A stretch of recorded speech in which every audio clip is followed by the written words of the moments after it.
This week, we will be focusing on characters.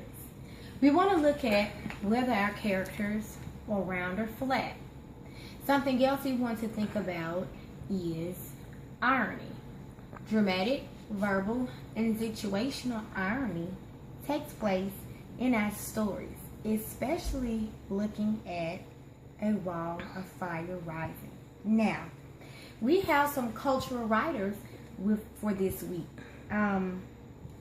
With the management of grief, we're looking at Bharati Mukherjee.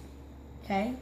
Very, very good piece. And what we found out from our cultural writers is they have some of the same experiences that we do in America. So, the idea of love or hope or grief or loss is universal. It transcends race and culture and continent.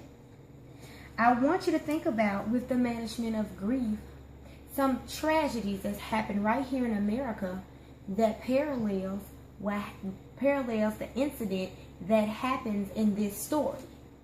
Be prepared to write about it when you come to class. It'll be a quick pop quiz or whatever. I'll repeat myself. Think about a tragedy that has happened here in America that parallels kind of the tragedy that has happened in this story. Now, the other writer that we will be looking at this week is Edwidge Danticat. She has wrote some very interesting pieces, as I have read other things by her as well. She writes with strong conviction, and she's a very deep and emotional writer. Definitely think about irony in this story, and I also want you to focus on symbols or symbolism, okay?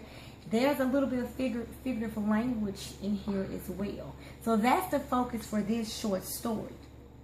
As you know, I bring out elements for you because I want you all to be thinking about also while you're reading a topic or some type of issue or something that you can pull from one of these short stories to do your literary analysis on.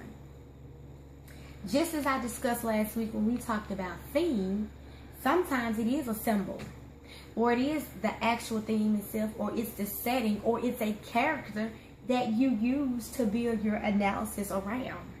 So, I'm encouraging you to think about these things when you're reading the stories as well. A lot of time, the assignments that I give you is to kind of pull one of these elements out.